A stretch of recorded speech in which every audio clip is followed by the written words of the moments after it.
गोविंद के आगे मस्ती में झूमती थी। मेरे तो गिरधर गोपाल दूसरो ना, यही तो मीरा का भाव था। मात्र मस्ती में झूमती थी, आनंद में डूबकर झूमती थी। उसका फल क्या हुआ कि मेरे गोविंद ऐसे दयालु है, ऐसे कृपालु है। ऐसी कृपा मीरा के ऊपर भगवान की हुई कि मीरा ने जिन पदों को भाव में डूबकर लिखा है, उन एक एक पदों पर आज लोग पीएचडी करते हैं। बड़ी बड़ी यूनिवर्सिटियों में मीरा द्वारा गाए गए पदों को पढ़ाया जाता है। भक्तवत्सल भगवान की जय। तो ये मेरे ठाकुर बड़े कृपालु है, बड़े दयालु है। यदि सानंद भाव से आप इन्हें अपना मानते हैं तो ये भी तुम्हें अपना बनाकर तुम्हारा कल्याण करते हैं। भक्तवत्सल भगवान की। मात्र 5 वर्ष की अवस्था में ध्रुव जी ने घर का त्याग किया। 5 महीने भजन करने से 5.5 वर्ष की अवस्था में भगवत साक्षात्कार हुआ। परमात्मा तो आज भी दर्शन दे सकते हैं, पर ध्रुव जैसा भाव हमारे अंदर है।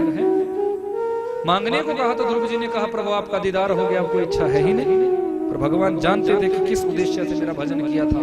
कहा जाओ बेटा, पिता की गोदी तो तुझे मिलेगी ही मिलेगी, पर 36,000 वर्षों तक एक छत्र सम्राट बनकर तुम इस धरती का शासन करोगे। अंत में मौत तुम्हें आएगी नहीं, मृत्यु तुम्हारा कुछ नहीं बिगाड़ पाएगी। सशरीर तुम मेरे लोक में जाओगे। जो लोग आज से पहले सत्यलोक के नाम से जाना जाता था, वो आज के बाद तेरी भक्ति से मैं इतना प्रसन्न हूं कि मेरा वो लोक तेरे नाम से जाना जाएगा। वही सत्यलोक आज ध्रुवलोक के नाम से जाना जाता है। भक्तवत्सल भगवान की। अपना घर तक जो अपने भक्तों को दे दे, ऐसा कोई हो सकता है? बोलो, ये तो मेरा ठाकुर ही ऐसा हो सकता है। भगवत साक्षात्कार जीवन में आसान है। ध्रुव जी ने तो मात्र 5 महीनों में भगवान का साक्षात्कार कर लिया था। पर पूर्ण विवेकी हम बने, ऐसा जीवन में प्रयास कर, क्योंकि परमात्मा का साक्षात्कार करना ऊंची बात नहीं है। दुर्लभ जो बताया वो क्या बताया? संत दर्शन और सत्संग। सत्संग दुर्लभ बताया है, संत दर्शन जीवन में दुर्लभ बताया। क्योंकि ध्रुव जी के जीवन में सत्संग का अभाव रह गया था। भगवत साक्षात्कार तो बचपन में ही कर लिया था, लेकिन जीवन में सत्संग का अभाव रहा। उसका प्रतिफल हुआ क्या कि उत्तम के साथ एक बार यक्षों की ठन गई, युद्ध छिड़ गया। यक्षों ने उत्तम को मार दिया। ध्रुव जी को क्रोध आ गया कि मेरे भाई को यक्षों ने मारा है। तो ध्रुव जी विकराल सेना लेकर निकले हैं और निरपराध सैकड़ों हजारों यक्षों को मार दिया। जिसने 5.5 वर्ष की अवस्था में भगवत साक्षात्कार कर लिया हो, वो ऐसे मार्ग पर कैसे चल सकता है?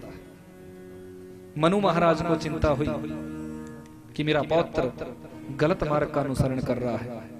मनु महाराज इस धरा पर आए हैं। कहा बेटा ध्रुव रुको, ये क्या कर रहे हो? अपराध किसी एक यक्ष को देना था, पर तुम तो सबको ही दंडित करने लग गए। तुम तो निरपराध यक्षों की हत्या करने लगे। ना बेटा ना, जीवन में जब तक सत्संग नहीं आएगा तब तक हमारे अंतः चक्षु खुल नहीं सकते। याद रखना, सत्संग हमें पूर्ण विवेकी बनाता है। पूर्ण विवेकी सत्संग हमारे जीवन में हमें बनाता है। एक बार कोई संत नदी के किनारे खड़े थे। क्या देखते हैं? एक बिच्छू पानी में बह रहा है। महात्मा जी को करुणा आई, मर जाएगा, बह जाएगा। तुरंत अंजलि ने उस बिच्छू को उठा लिया। बिच्छू का स्वभाव है डंक मारने का। बिच्छू ने डंक मारा, वेदना हुई, हाथ हिला, बिच्छू फिर पानी में गिर गया। महात्मा जी ने फिर देखा कि ये तो मर जाएगा, बह जाएगा, फिर अंजलि में उठा लिया। 4-5 बार जब ऐसा हुआ तो सामने एक व्यक्ति खड़ा था। कहने लगा महात्मन, मैं देख रहा हूं बार बार ये बिच्छू आपको डंक मार रहा है, आप बार बार इसे बचाने का प्रयास कर रहे हैं, मरने क्यों नहीं देते इसे? जाने दो ना, मरने दो ना। महात्मा जी ने बड़ा सुंदर उत्तर दिया है। देखो भैया, ये 5-10 ग्राम का बिच्छू अपना स्वभाव नहीं छोड़ रहा है। इसका स्वभाव है जो इसको पकड़ेगा उसको ये डंक मारेगा, उसको ये काटेगा। जब ये 10-20 ग्राम का बिच्छू अपना स्वभाव नहीं बदल सकता तो मैं 70-80 किलो का संत अपना स्वभाव कैसे बदल सकता? इसका स्वभाव है काटना और मेरा स्वभाव है डूबते हुए को बचाना। जब तक सत्संग में नहीं बैठोगे तब तक विवेक नहीं आ सकता। गोस्वामी तुलसीदास जी ने इस भाव का दर्शन रामचरितमानस में कराया है। बिनु सत्संग विवेक न होय, बिनु सत्संग विवेक न होय, बिनु सत्संग विवेक न होय, बिनु सत्संग विवेक न होय, बिनु सत्संग विवेक न होय, बिनु सत्संग विवेक न होय, राम कृपा बिनु सुलभ न सोय, राम कृपा बिनु सुलभ न सोय, राम कृपा बिनु सुलभ न सोय, राम कृपा बिनु सुलभ न सोय, बिनु सत्संग विवेक न होई, राम कृपा बिनु सुलभ न सोय। ये सत्संग जीवन में बिना ईश्वर कृपा से नहीं आ सकता। ये जो यहाँ कथा हो रही है ना, ये अनंत कृपा है मेरे परमात्मा की, अहेतु की कृपा मेरे राधा रमण सरकार की, तब जाके ये व्यवस्था जीवन में बनी है। निमित्त चाहे कोई भी बना है, बहाना चाहे कोई भी है, पर सारे भक्त इस कथा में डुबकियां लगा रहे हैं। अद्भुत सत्संग जीवन में दिया है। मनु महाराज जी ने, ध्रुव जी की आंखें खुल गई, यहीं से वैराग्य भाव की जागृति, पूर्ण वैराग्य की जागृति ध्रुव जी के अंदर आई। 36,000 वर्षों के बाद सशरीर ध्रुव जी इस धराधाम को छोड़कर ध्रुवलोक में गए हैं। बोली ध्रुव जी महाराज की। इन्हीं ध्रुव जी के पुत्र का नाम है उत्कल, और उन्हीं उत्कल के आगे चलकर अंग हुए और अंग के वेन हुए। देखो वेन जो था ये दुष्ट राजा था, न यष्टव्यम न दातव्यम न होतव्यम द्विजा क्वचित। इसने यज्ञ करवाना बंद कर दिए, भगवान का पूजन आराधना कराना बंद कर दिया। संतों को क्रोध आया कि ये तो गलत मार्ग पर जा रहा है, तो उठाई कुशा, अभिमंत्रित की और मारी। जैसे ही कुशा का प्रहार किया है वहीं वेन का प्राणांत हो गया, धरती पर गिर पड़ा। अराजकता फैल गई। जब राजा नहीं रहेगा तो फिर अराजकता फैल जाती है। अराजकता फैल गई, चोर डाकुओं का भय होने लगा। और यदि कोई 5 किलो अन्न बोता है तो बदले में उसे 50 ग्राम भी नहीं मिलता। अराजकता, धरती ने सारी वनस्पतियों को अपने अंदर समेट लिया, सारी औषधियों को अपने अंदर समेट लिया। ऋषियों ने वेन के शरीर का मंथन किया। जैसे ही शरीर को मथना प्रारंभ किया है तो पैरों से निषाद राज प्रकट हुए हैं। वही निषाद राज जो श्रृंगवेरपुर के राजा बने हैं और प्रभु श्री राम जी की सेवा का जिन्हें परम सौभाग्य प्राप्त हुआ। हृदय भाग को जब मथा गया तो वहीं से एक सुंदर बालक प्रकट होता है जिसे हम पृथु कहते हैं। बोले पृथु जी महाराज की। ये पृथु जी भगवान के अंशावतार है।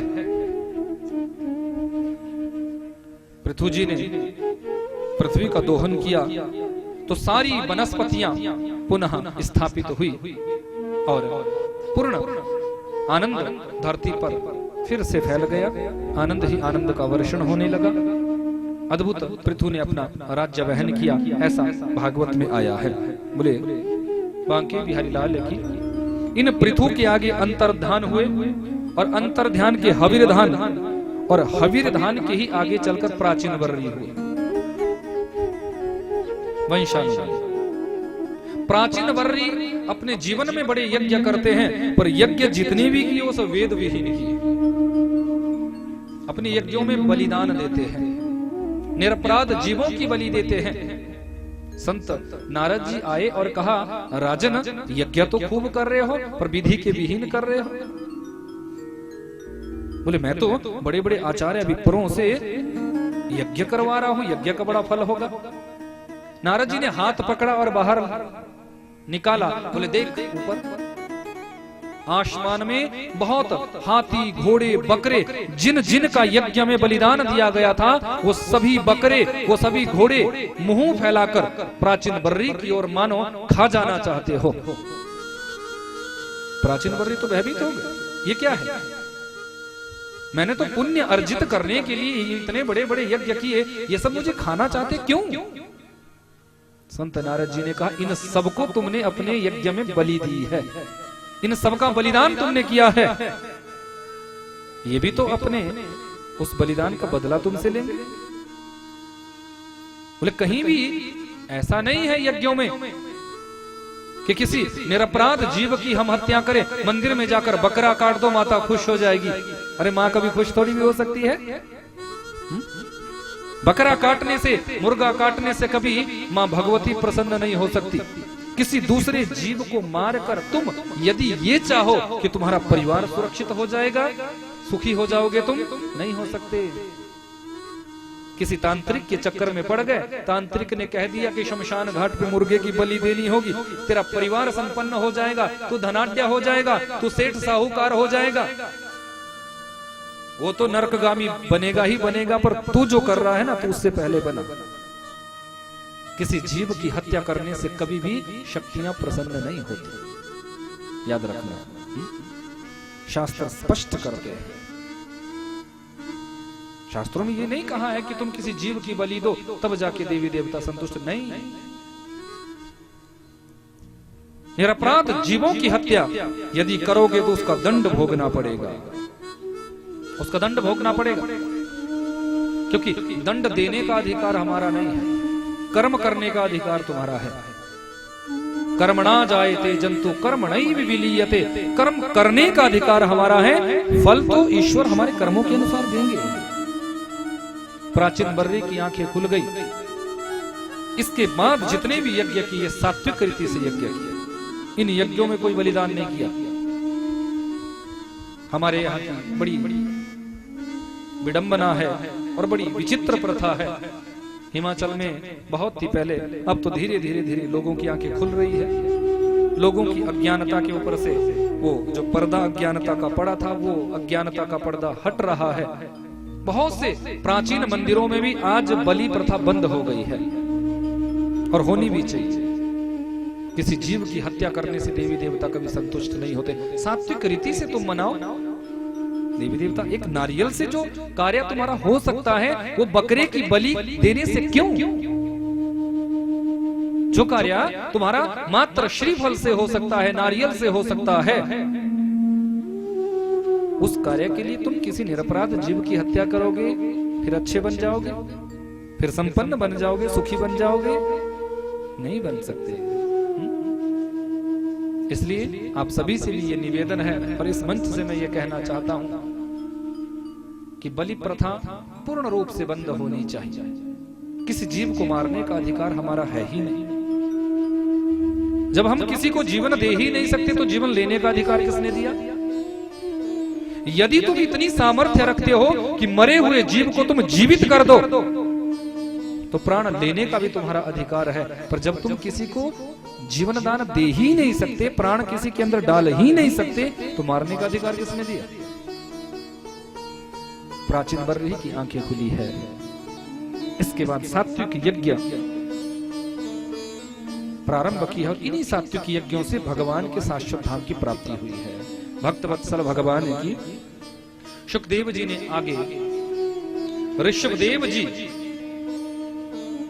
के पुत्रों का वर्णन सुनाया, जिनके 100 पुत्र थे ऋषभदेव जी के।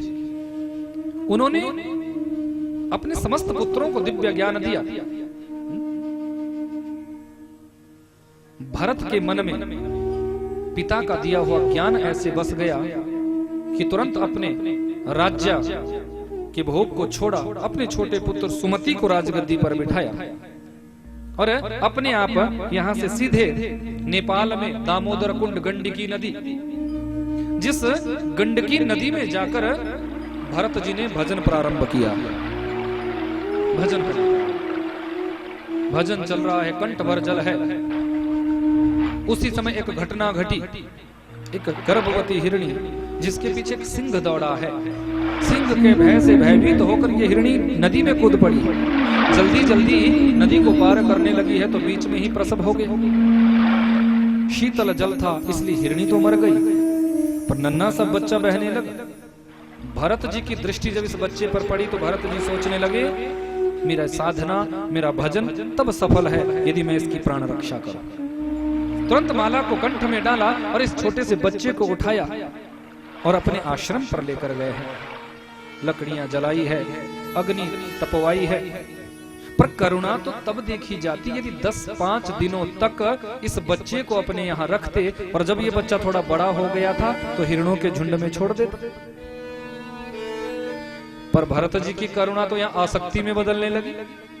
एक बात कहूं, जीवन में आसक्ति नहीं होनी चाहिए। प्रेम करना अच्छी बात है, पत्नी से प्रेम करो, पति से प्रेम करो, बच्चों से प्रेम करो, माता पिता से प्रेम करो, पर आसक्ति भाव किसी से मत रखो, क्योंकि जहां आसक्ति होती है वहीं तुम बंधन में जाते हो, तुम्हें कोई रोक नहीं सकता।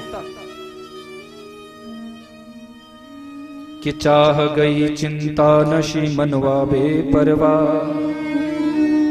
जब तुम्हारी इच्छा शक्ति समाप्त हो जाती है तब जाके पूर्ण रूप से तुम्हें ईश्वर साक्षात्कार हो। पर मनुष्य का मन और मसान कभी भरता नहीं, मन और मसान नहीं भरता। अब धीरे धीरे आसक्ति बढ़ने लगी है, बढ़ने लगी है, बढ़ने लगी। आए थे हरि भजन को और ओटन लगे कपास। घर किस लिए छोड़ा था? भजन करने के लिए।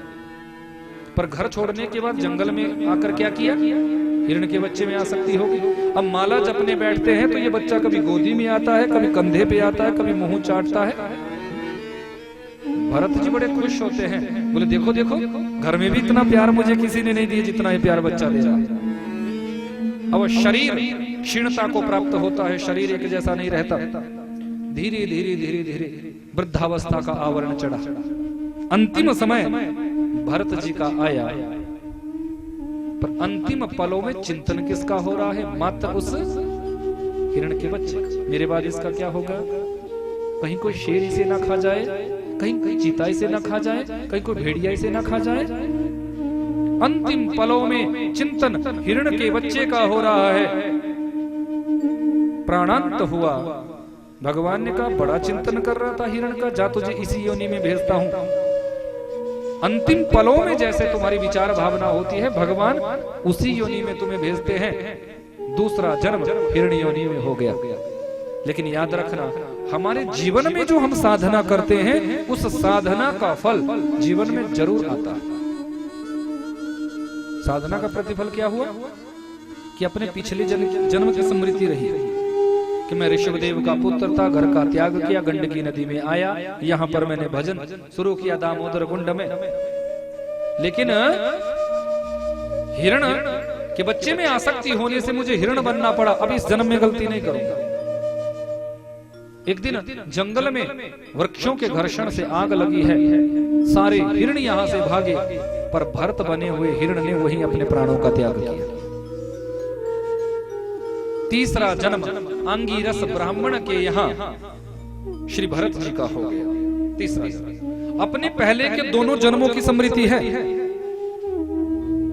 सोचा इस जन्म में गलती नहीं की। मुखमंडल पर तेज है। एक बात कहूं, जो पूजा करते हैं, जो साधना करते हैं, जो मंत्र जपते हैं, जो भगवान का भजन करते हैं, भगवान की कथा सुनते हैं, उनके मुखमंडल का तेज बिल्कुल अलग होता है। और एक सूत्र बताकर जा रहा हूं, देखूंगा मैं कब हमारे जगदीश जी यहां आए हैं नागनपट से। इनके यहां भी हम भागवत कथा कहेंगे। अब डेट शायद मैं आज निर्धारित कर दूंगा कि कब होगी। तो 4 महीने बाद, 2 महीने बाद, 6 महीने, जब भी होगी, साल से पहले पहले मैं दोबारा फिर आऊंगा आपके क्षेत्र में। पर ताली तो बजाओ, पर सुन लेना।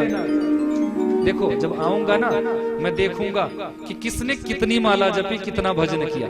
क्योंकि मैंने बता दिया कि जिनके जो भजन भगवान का करते हैं उनके मुखमंडल का तेज बिल्कुल अलग होता है। तुम्हारा ब्यूटी पार्लर छूट जाएगा।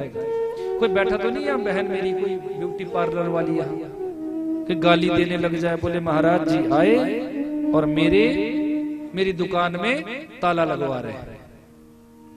पर सच कह रहा हूं, तुम भजन अपने जीवन का बढ़ाओ, परमात्मा की साधना तुम बढ़ाना प्रारंभ कर दो। जैसे जैसे तुम्हारी साधना बढ़ेगी, जैसे जैसे तुम्हारे जीवन का भजन बढ़ेगा, भजन जितना बढ़ेगा उतना ही याद रखना तुम्हारे मुखमंडल का तेज बढ़ेगा, तेज बढ़ेगा, सुंदरता बढ़ेगी तुम्हारी, आकर्षण बढ़ेगा तुम्हारा। पर भजन ब्यूटी पार्लर में जाने से नहीं, वो तो नकली है।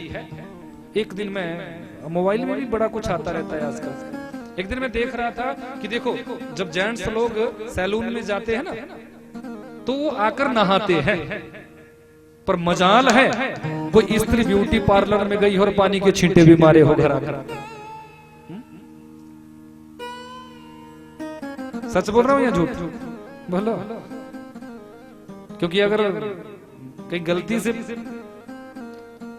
कर लिया ना, कोई छींटे छांटे दे दिए, थोड़ा मुंह धो दिया तो हो गया सारा काम। जो परत चढ़ी है ना वो तो नष्ट हो जाएगी। भक्त वत्सल भगवान की पता चला कि अब ये सुंदरी है या पूतना, और नहीं तो क्या। बोले बांकी बिहारी लाल की, नंद नंदन सरकार की। इसलिए साधना बढ़ा, भजन बढ़ा। जितना तुम साधना भगवान की करोगे, भजन भगवान का करोगे, मंत्र जितना जपोगे, जपात सिद्धिर जपात सिद्धिर जपात सिद्धिर न संशय, विद्वान बनेगा। जब 5 वर्ष की अवस्था हुई तो गायत्री मंत्र देना चाहा, बेटा आओ गायत्री मंत्र रटाया है, 20-50 बार सुनाया, बेटा मुझे सुनाओ। अब भरत जी तो सब कुछ जानते हैं, पर पता है यदि सुनाऊंगा तो पिताजी आत्म कल्याण के लिए नहीं बता रहे, ये तो अपनी यजमानी संभालने के लिए मुझे याद करा रहे हैं। पहले गायत्री मंत्र रटाएंगे, फिर बोलेंगे विवाह पद्धति याद करो, फिर बोलेंगे अब किसी का जन्मदिन पुजवाने जाओ, फिर बोलेंगे किसी के अनुष्ठान करने जाओ। जिस संसार के कुचक्कर से मैं छूटना चाहता हूँ, मेरे पिताश्री तो मुझे उसी में ही फंसाना चाहते हैं। 50 बार कहने पर भी गायत्री मंत्र नहीं सुना। पिता कहने लगा मैंने तो सोचा था बड़ा ज्ञानी बनेगा, पर ये तो जड़ का जड़ है, नाम पड़ गया जड़ भरत। बोले जड़ भरत जी महाराज की जय। पिता का देहावसान हुआ, भाइयों के साथ रहना प्रारंभ। अब भाई अच्छे तो भाभियां खतरनाक। हे जी देखो ये तुम्हारे वाला भाई तुम्हारा, अरे हट्टा कट्टा, अनाज का दुश्मन, काम करवाओ इससे कुछ। भाभियां बड़ी खतरनाक होती है। अब देखो भाई कहते हैं बोले चल करने दे, कितना खाता है? बोले आपको क्या पता, बनाती तो मैं हूं, आपको क्या पता, इतनी इतनी खा जाता है। भक्त वत्सल भगवान की। अब देखो अपने पतियों को देती है अच्छा अच्छा भोजन, ठीक खीर मालपुआ और व्यंजन, और भरत जी को दिया जाता है रूखा सूखा बासियन। जिन पतियों को अच्छा अच्छा खिलाती है ये, वो तो है एक हड्डी के दुबले पतले, और जो भरत जी रूखा सूखा पाते हुए हट्टे कट्टे, किसकी तरह? मेरी तरह। भक्त वत्सल भगवान की हट्टे कट्टे। एक बात कहूं कि तुलसी बिरवा बाग की सींचत ही मुरझाए, राम भरोसे जो रहे पर्वत पर हरिया। माली रोज जल देता है अपने बगीचे में, पर फिर भी वहां का कोई ना कोई पौधा पेड़ वृक्ष सूख ही जाता है। पर बड़े बड़े ऊंचे ऊंचे पर्वतों पर देखो, पत्थरों पर भी कई बार पौधे उत्पन्न हो जाते हैं। क्या वहां कोई जल देता है? वहां कोई जल देने नहीं जाता। लेकिन भगवान के आश्रयभूत जब जीव रहता है तो परमात्मा हर परिस्थिति में तुम्हारा रक्षण करते हैं। घर से निकाल दिया, बोले काम तो कुछ करता नहीं, निकालो इसको बाहर। अब घर में थे तो कोई प्रसन्नता नहीं, घर से निकाल दिया तो कोई टेंशन नहीं। जीवन में चिंता का त्याग करो, चिंतन को बढ़ाओ, क्योंकि चिंता तुम्हें चिता की ओर ले जाती है और चिंतन तुम्हें मेरे बांके बिहारी की ओर ले जाता है। लेट कर देते हो, बांके बिहारी लाल की चिंतन को बढ़ाओ। जंगल में भजन करते हैं, मस्ती में है अपने। एक दिन राजा रहुगण पालकी पर सवार होकर जा रहा है आत्म ज्ञान लेने के लिए। एक कहार अस्वस्थ हुआ, पालकी रुकी। बोले महाराज 3 कहारों से पालकी नहीं चल सकती। राजा ने कहा मेरा ही पूरे क्षेत्र पर अधिग्रहण है, पूरा क्षेत्र मेरा ही है, जो तुम्हें दिखता है उसको मेरी पालकी में जोतो। सामने शिला पर जड़ भरत जी बैठे थे, जड़ भरत जी को मोटा तगड़ा देखकर पालकी में जोता। अब इनका नियम था, जब ये चलते थे 10-20 हाथ आगे की धरती को देखकर, अब आगे कोई चिंटी आ गई होगी तो जड़ भरत जी उछले। अब पालकी को जोतने वाला उछलेगा तो पालकी में बैठने वाले की क्या परिस्थिति होगी। राजा रहुगण का सर बल्ली से लगा, रे सही से पालकी जोतो, कैसे पालकी जोत रहे हो। 3 कहार कहने लगे महाराज हम तो सही से ही जोत रहे हैं, पर ये जो चौथे वाला आया है ना, ये गड़बड़ कर रहा है, इनको मत सोच लेना। मैंने इनकी ओर इशारा किया कि ये सोच लो ये जोत रहे हैं। बांके बिहारी लाल की ये तो मंत्र जप रहे हैं, पालकी नहीं जोत रहे। ये लोग तो अपने अपने कार्य में लगे हुए। ऐसी चिकित्सा करूंगा, ऐसी चिकित्सा करूंगा कि जीवन भर याद रखोगे। जड़ भरत जी कुछ बोले नहीं, थोड़े से फिर आगे गए, फिर कोई चिंटी नीचे आई होगी, फिर जड़ भरत जी उछले। फिर राजा रहुगण का सर बल्ली से लगा, अरे मुर्दे की तरह चल रहे हो, देखने में इतने हट्टे कट्टे हो, मोटा तगड़ा तुम्हारा ये शरीर, ऐसा दंड दूंगा, ऐसा दंड दूंगा कि जीवन भर याद रखोगे। जड़ भरत जी ने विचार किया, आज मुझे चुप नहीं रहना होगा। यदि आज मैंने बोला नहीं तो दुनिया यही कहेगी कि जिस साधारण से राजा रहुगण की पालकी को इतने बड़े ज्ञानी जड़ भरत ने जोता, उसके बाद भी वो राजा ज्ञान से अछूता रह गया। वहीं रुके। राजन क्या चिकित्सा करोगे, क्या चिकित्सा करोगे। कि स्थौल्यम कार्श्यम आधय व्याधयश्च। राजन शरीर का मोटा होना, शरीर का लंबा होना, शरीर का छोटा होना, शरीर का पतला होना, यह शरीर का धर्म है, आत्मा का धर्म नहीं। तुमने कहा बड़े मोटे तगड़े हो, ये शरीर का धर्म है। मैं तो शरीर हूं ही नहीं, मैं तो आत्मा। आत्मा नित्य है, शुद्ध है, बुद्ध है, दिव्य है। आत्मा का कोई स्वरूप थोड़ी भी है। राजा रहुगण सोचने लगा, ये साधारण कहार तो दिख नहीं रहा है। कि कस्तम निगूढ़श्कर सिद्ध जाना, तुम कौन हो। अत्रि हो, विशिष्ट हो, पुलस्त्य अंगिरा भरद्वाज हो कौन। राजन ये तुम्हारी दूसरी गलती जो मुझसे मेरा परिचय पूछ रहे हो। राजन तुमने कहा कि मैं चिकित्सा करूंगा, क्या चिकित्सा करोगे मेरी। गेहूं को पीस कर मैदा बनाया जा सकता है, जो पहले से ही मैदा है उसका क्या बनाओगे। फूलों से इत्र निकाला जा सकता है, पर जो पहले ही इत्र है उसका और क्या बनाओगे। राजन क्या दंड दोगे, मुझसे मेरा परिचय पूछ रहे हो, ये तुम्हारी दूसरी गलती। याद रखो, जिस पालकी को मैंने जोता हुआ है वो पालकी मिट्टी का एक टुकड़ा, पालकी को जोतने वाला मैं मिट्टी का दूसरा टुकड़ा, और उस पालकी में बैठने वाला राजा रहुगण मिट्टी का तीसरा टुकड़ा। जब तुम भी मिट्टी हो, पालकी भी मिट्टी है, मैं भी मिट्टी हूं, फिर अंतर कैसा, फिर अंतर कैसा। राजा रहुगण पालकी से नीचे कूद पड़ा, चरणों में प्रणाम किया, महाराज मैं ज्ञान लेने जा रहा हूं, पर आपसे अधिक ज्ञान मुझे कोई दूसरा नहीं दे सकता। राजन जिस प्रकार मिट्टी के 100 घड़ों में जल भर दिया जाए तो सूर्य का प्रतिबिंब उन 100 घड़ों में प्रतिबिंबित हो जाएगा, पूरी सूर्य 100 नहीं होंगे। सूर्य तो एक ही है, सूर्य तो एक ही है। ठीक इसी प्रकार जो आत्मा, जो परमात्मा तत्व तुम्हारे अंदर विद्यमान है, वही मेरे अंदर विद्यमान है, वही पूरी सृष्टि के अंदर विद्यमान है। फिर अंतर कैसा? बड़ा दिव्य ज्ञानोपदेश यहाँ ज्ञानी जड़ भरत ने राजा रहुगण को दिया है। राजा रहुगण की आंख खुल गई और वही गुरु धारण किया जड़ भरत जी को, और वहीं से पूर्ण वैराग्य ज्ञान के जीवन में आ गया है। भक्तवत्सल भगवान की जय है। हमारे इस राष्ट्र में 3 भरत हुए।